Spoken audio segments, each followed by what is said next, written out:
انہوں نے کچھ ٹائم تو برداشت کیا، صالح علیہ السلام تبلیغ کرتے رہے، کچھ لوگ مسلمان بھی ہوئے، ان کے ساتھ ہو گئے، ان کے ساتھی بنے۔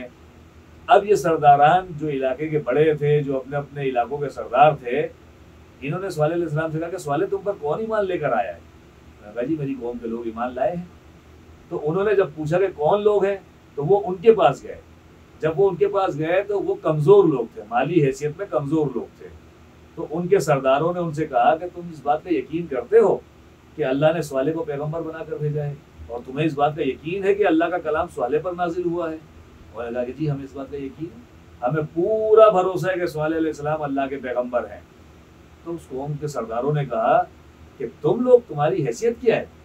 تم ہمارے سامنے نہ مال میں طاقتور ہو، نہ جدے میں طاقتور ہو، نہ رتبے میں طاقتور ہو، تمہارے مان لینے سے کیا ہو سکتا ہے؟ انہوں نے کہا کہ اب تمہیں اچھا لگے یا برا لگے، ہم نے صالح کو پیغمبر مانا ہے، اور انہوں نے جو نشانیاں دکھائی ہیں وہ برحق ہے۔ تو خیر سرداران نے کہا کہ تم جن کو پیغمبر مانتے ہو ہم اسے نہیں مانتے، اور تم جس پیغمبر کی اتباع کر رہے ہو یعنی صالح علیہ السلام کی، ہم اس کی اتباع نہیں کریں گے۔ غرض قوم نے صالح علیہ السلام کے ساتھیوں کو جھٹلا دیا۔ اس کے بعد یہ سارے سرداران جمع ہوئے اور انہوں نے کہا کہ اگر ہم نے اس کو اسی طرح چھوڑ دیا ان کو، اور ان کی گرفت نہیں کی اور ان کو سزائیں نہیں دی، تو یہ تو طاقتور ہو جائیں گے، اور ایک وقت آئے گا کہ صالح اور ان کے ساتھی جو ہے وہ چھا جائیں گے سب کے اوپر۔ تو انہوں نے پلاننگ کرنے کے بعد اس نتیجے پر پہنچے کہ سب سے پہلے صالح کے لائے ہوئی اس معجزے کو ختم کیا جائے، جس کے اوپر صالح نے ہمارے سے کہا ہے کہ اگر تم نے اس کو تکلیف پہنچائی تو تمہیں اللہ کا عذاب آئے گا اور برباد ہو جاؤ گے۔ تو انہوں نے اونٹنی کو لائے اور اس کے بعد اس اونٹنی کی ٹانگیں کاٹ دی، اور ٹانگیں کاٹنے کے بعد وہ صالح علیہ السلام کے پاس گئے اور ان سے کہنے لگے صالح تم جو معجزہ لے کر آئے تھے آگے دیکھو وہ کہاں کھڑا ہے۔ جب صالح علیہ السلام تشریف لائے گھر سے باہر اور انہوں نے دیکھا تو اونٹنی کی ٹانگیں کٹی ہوئی تھی۔ صالح علیہ السلام نے کہا کہ ظالموں تم نے یہ کیا کیا؟ انہوں نے کہا صالح تم تو کہتے تھے یہ اللہ کا معجزہ ہے، اللہ کی طرف سے معجزہ آیا ہے ہماری طرف، اور اگر اس کو ہم تکلیف پہنچائیں گے تو اللہ کا عذاب آ جائے گا۔ تو دیکھو صالح ہم نے تو اسے کاٹ دیا، ہم نے تو اس کی ٹانگیں کاٹ دی مگر ہم پر کوئی عذاب نہیں آیا۔ تو صالح اگر تم واقعی اللہ کے پیغمبر ہو جس کا تم دعویٰ کرتے ہو اور تم یہ کہتے ہو کہ تم اللہ کے پیغمبر ہو، تو صالح ہم نے جو کرنا تھا کر دیا، اب تم نے ہم سے کہا تھا کہ اللہ کا عذاب آئے گا، اگر تم اللہ کے سچے پیغمبر ہو تو ہم پر اللہ کا عذاب لے آؤ۔ صالح علیہ السلام کھڑے ہوئے اور انہوں نے کہا تو پیغمبر جب اپنے جلال پر آ جائے تو کیا کہنا؟ صالح علیہ السلام نے کہا تم نے میری بات کو جھوٹ سمجھا، تم نے یہ سمجھا کہ تم اللہ کی نشانیوں کو فراموش کر دو گے، اللہ کی نشانیوں کو مٹانے کی کوشش کرو گے تو اللہ تم سے بدلہ نہیں لے گا۔ کہا میری قوم یہ بات میری یاد رکھنا، 3 دن کی مہلت ہے تمہارے پاس، 3 دن جا کے اپنے گھروں میں جاؤ، جشن مناؤ، خوشیاں کرو، دنیا جتنی سمیٹنا چاہتے ہو سمیٹ لو، یہ جو تم تراش کر محلات بناتے ہو اور زیادہ بنا لو، کچھ بھی کر لو، مگر 4تھے دن کا سورج تمہیں نصیب نہیں ہوگا، 4تھے دن کا سورج تمہیں نصیب نہیں ہوگا، جاؤ لوٹ جاؤ۔ چلی گئی قوم عیاشیوں میں اور اپنی مستیوں میں مدہوش ہو گئی۔ صالح علیہ السلام اللہ کے حضور سربہ سجود ہو گئے اور کہا کہ پروردگار انہوں نے تجھے للکارا ہے، تیرے کلام کی توہین کی ہے، تیری نشانیوں کی توہین کی ہے، تیرے پیغمبر کی توہین کی ہے، اب تو ان سے بدلا لے۔ اللہ نے کہا صالح 3 دن سے 4تھا دن نصیب نہیں ہوگا ان کو، اب اس 3 دن کے اندر تم اپنی قوم کو لو، جو تمہارے ساتھ مسلمان ہو گئے ان کو لو اور نکل جاؤ۔ 3 دن کے بعد 4تھا سورج انہیں نصیب نہیں ہونے والا۔ اور الغرض یہی ہوا، اللہ رب العزت نے جب 3 دن گزرے اور چونکہ صالح علیہ السلام جو اللہ کے پیغمبر تھے، اور پیغمبروں سے اللہ کی محبت کا یہ عالم ہے کہ پیغمبروں کی بات کو اللہ کبھی نیچے نہیں ہونے دیتا، تو صالح علیہ السلام نے جب ان سے کہا کہ 3 دن، صرف 3 دن ہے تمہارے پاس، 4تھا دن کا سورج نہیں ہے تمہارے پاس، اللہ کا حکم آ گیا۔ اللہ کہہ رہا ہے 4تھے دن کا سورج ابھی نکلنا بھی نہیں پا رہا تھا کہ ہم نے ان کو پکڑ لیا اور ان کی گرفت کی اور ان کے اوپر چنگھاڑ بھیجی، ان کے اوپر ایک آواز بھیجی، ایسی آواز جس نے ان کے محلات، ان کے گھروں کو، ان کے جسموں کو پھاڑ ڈالا۔ اتنی خطرناک آواز اللہ نے بھیجی، اتنی خطرناک قرآن میں لفظ ہے کہ ہم نے بس وہ ایک زور کی چیخ تھی، اور اس چیخ کے بعد جب دیکھا تو یہ سارے پیچھے ہوئے پڑے تھے۔ کیوں؟ کیونکہ پیغمبر نے ان کو کہا کہ اللہ نے 3 دن کے بعد 14 دن تمہارے نصیب میں نہیں لکھا ہے، تو پیغمبر کی بات کو جو جھوٹ سمجھے وہ نقصان کے اندر ہوتا ہے۔ قوم سمود برباد ہوئی، نقصان اٹھایا۔ اللہ فرماتا ہے قرآن کریم کے اندر کہ وہ ایسے ہو گئے کہ جیسے کبھی اپنے گھروں میں بسے ہی نہیں تھے۔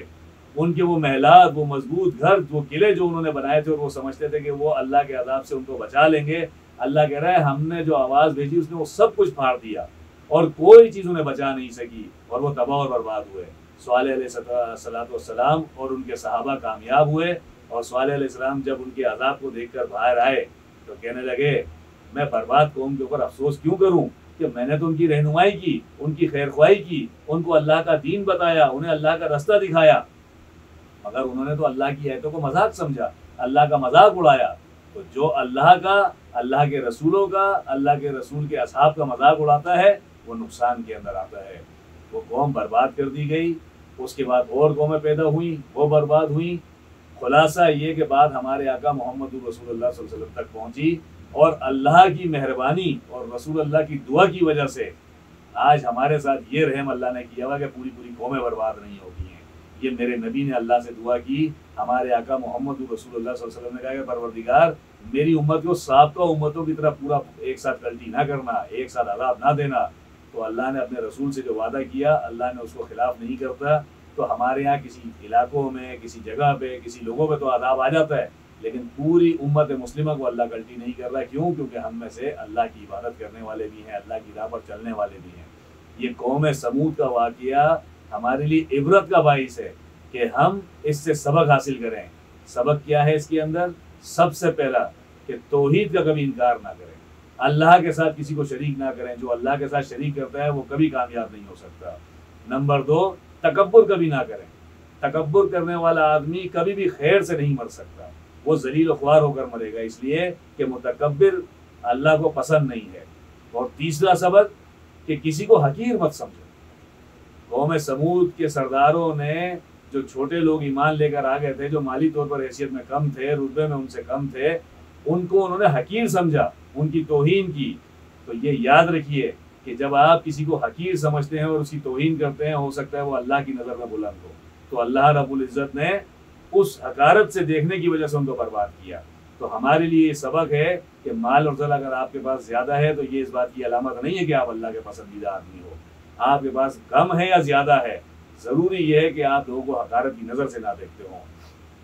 چوتھا سبق اس کے اندر ہمارے لیے یہ ہے کہ ہم کو حد الامکان دنیا کے اندر اتنی چیزیں استعمال کرنی ہے اور اتنا بندوبست کرنا ہے کہ زندگی آسانی سے گزر جائے، اتنا بوجھ اپنے اوپر نہ لا دیں کہ اللہ کے سامنے حساب بھی نہ دے سکیں۔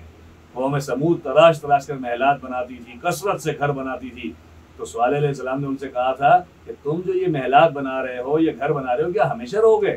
تمہیں یہ یقین نہیں ہے کہ تمہیں موت آئے گی؟ 100 سال، 200 سال، 1000 سال، ایک وقت آئے گا، مرنا تو ہے۔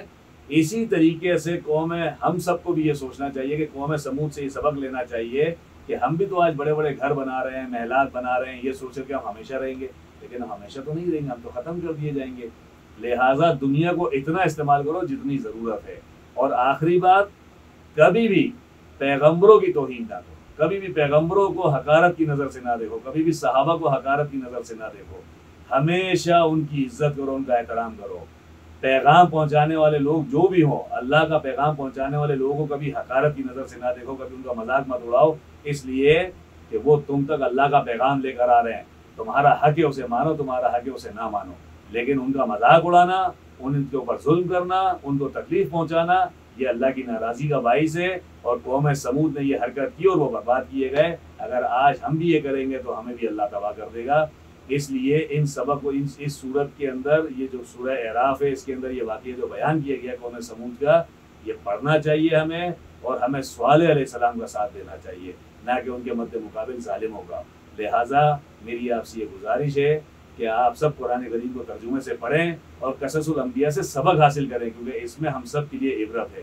اللہ تعالیٰ ہم سب کو صالح علیہ السلام کے نقش قدم پر چلنے کی توفیق عطا فرمائے، اور صحیح معنوں میں رسول اللہ صلی اللہ علیہ وسلم سے سچی اور پکی محبت عطا فرمائے، اور ہم سب کو دین کی خدمت کرنے کی توفیق عطا فرمائے۔ وما علینا الا البلاغ المبین۔